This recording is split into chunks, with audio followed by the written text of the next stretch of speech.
Claire and I met on a dating app, bonding over our love of the macabre. We've been talking for a few months, going on a few dates, watching scary movies, and drinking together. We weren't anything official, but we enjoyed each other's company. We were both growing tired of our jobs and decided to take some time off. We wanted to visit a place packed with fun, food, drinks, and especially spooky things. What better destination to visit than New Orleans? We coordinated our schedules and were able to plan a couple days off. I can't tell you how excited we both were as the days passed and finally, Friday arrived for us to leave. We got into my car and drove away for our little getaway that morning.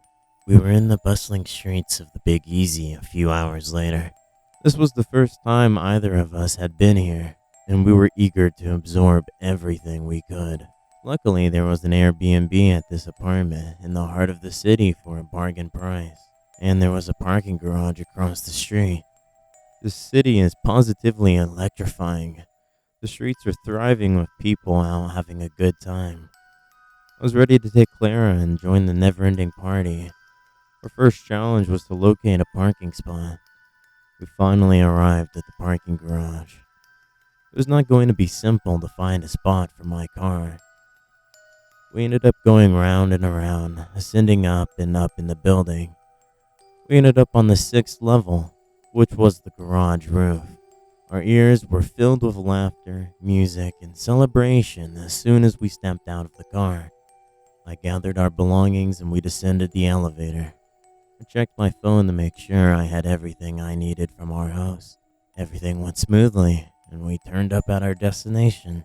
Although it wasn't the fanciest hotel, I definitely got my money's worth. It was a small apartment on the complex's 10th floor. As soon as you walked in, there was a quaint kitchen, a living room with an old green sofa in front of a flat-screen TV, and the entrance to the bedroom, where a king-size bed adorned with purple and gold sheets greeted us. Clara hurried to the restroom to get ready for the night out, while I put our belongings aside.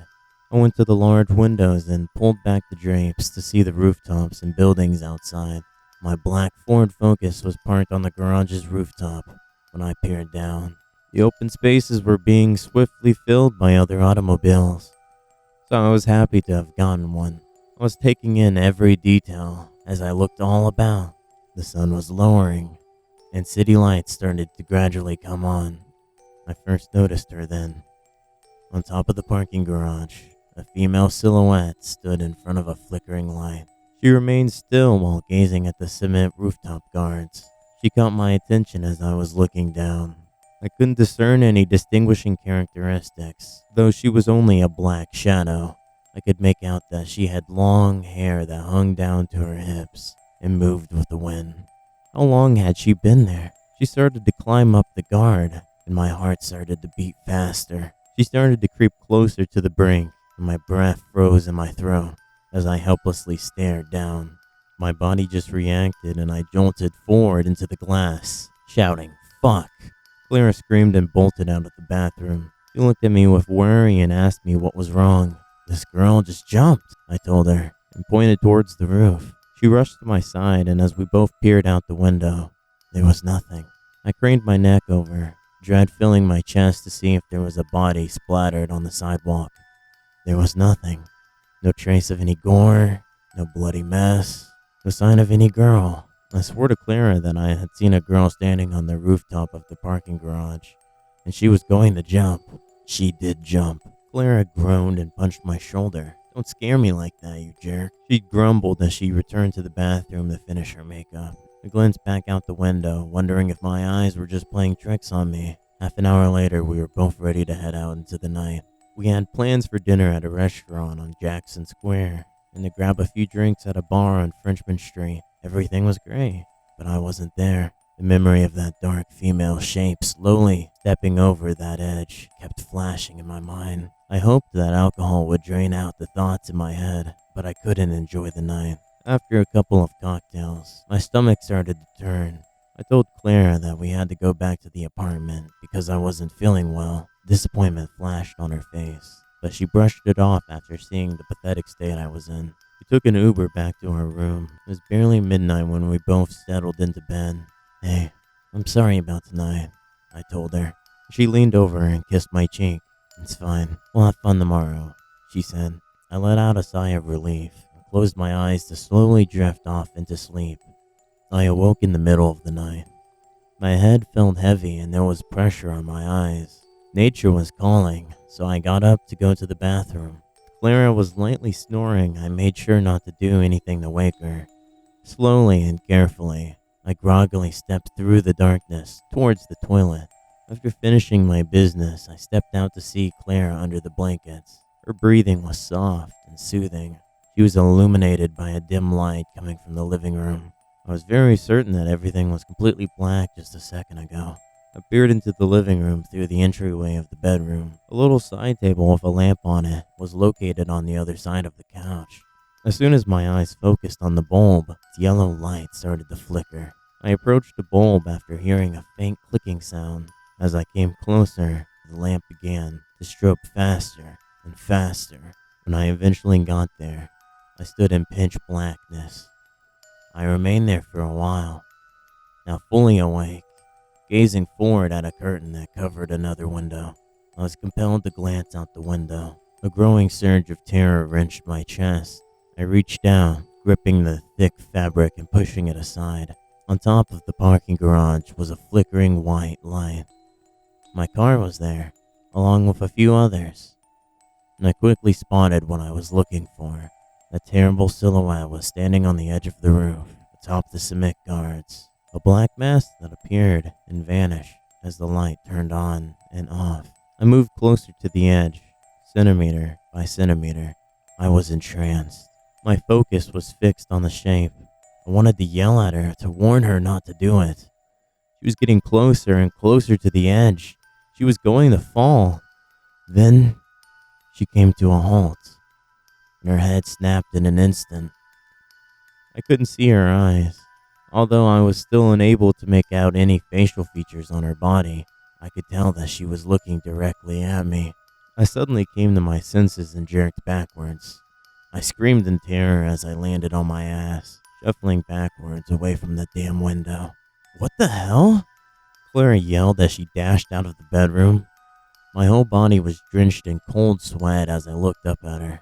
As I wiped my brow, my hands began to violently shake. I struggled for a minute to catch my breath.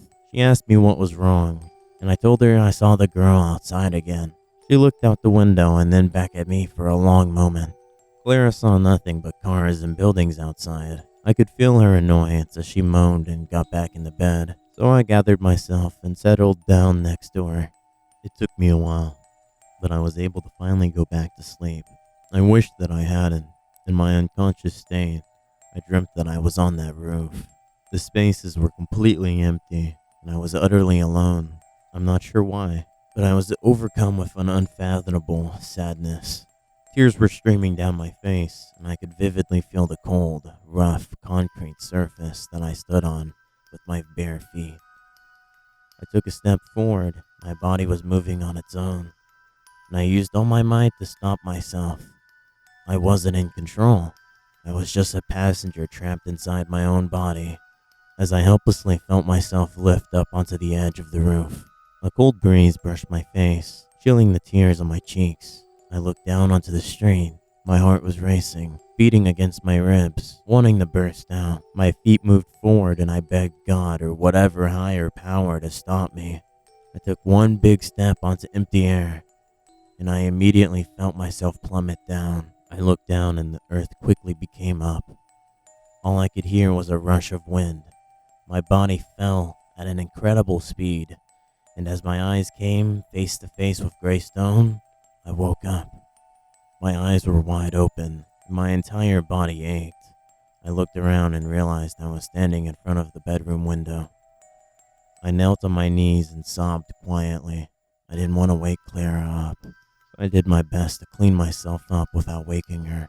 She didn't wake up until a few hours later. I put on a cheerful face and assured her that everything was fine. We went out to brunch after she had finished getting ready and enjoyed the festive atmosphere.